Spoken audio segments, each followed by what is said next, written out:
Hey everyone, so here's a practice technique, maybe something that you could try, and it's a major scale practice technique. So I feel like the major scale is the most important scale to learn. Everything else is built off the major scale, or the major scale is altered to make something else. So if you really need to know your major scales. I mean, that's just my opinion. So most people will practice major scales a few different ways. Stepwise, thirds maybe, fourths, maybe even fifths.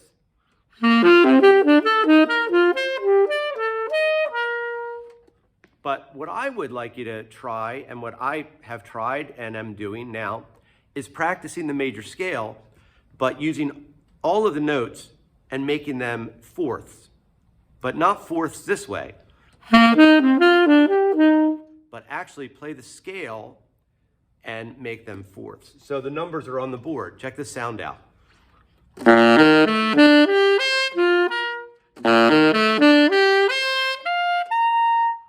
So there's the major scale. Boy, that doesn't sound like a major scale, does it?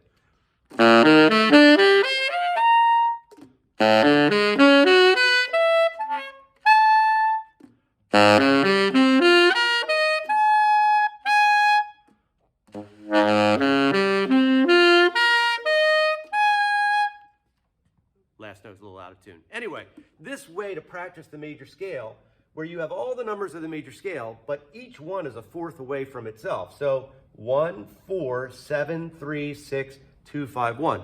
Now, this is a great pattern to practice for technique purposes, but also it's a great way that you could do some fourth groupings. What if you decided to group 3 at a time? So like, for example, if I did this, there's my first 3 notes of the C major scale. C, F, B. So they're my first 3. Now the next one would be here. But what if I drop that down an octave? So now I've got I'm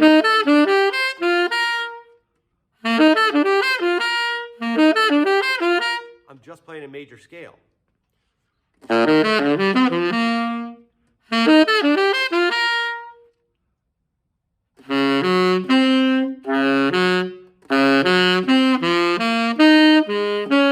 There it is in E flat.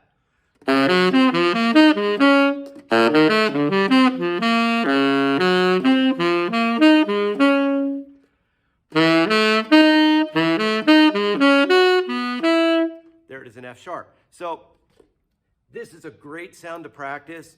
It's got a lot of uses, especially when you have like static harmony, meaning you've got multiple measures of the same chord. And we know that the major scale, and I mean, I don't necessarily like to do this. I like minor to be itself, but the major scale, if you run the major scale from 2 to 2, is a Dorian scale, right? So, and I don't like to think of it that way, but this would function in multiple settings. So like this major scale, let's say that I had, and I'm transposing, so I got to think about this here for a second. There's a B flat.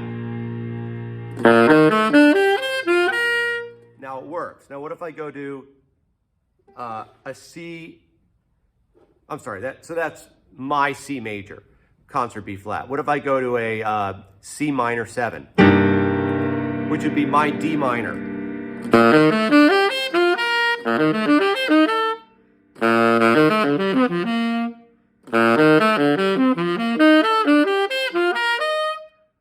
I mean, that's a great sound. I mean, I could do the same thing maybe over an F.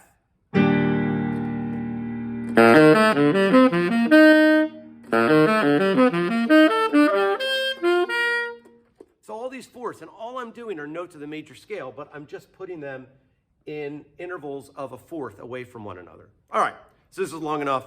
Another practice technique, and if for nothing else, just to do this, even if you can't apply it in your jazz improvisation, it is a great technique builder, especially if you do end up taking it up into your altissimo to try to continue the line all the way up. So before I go, let me try it in E flat, and I'll try to take it all the way up to the high E flat.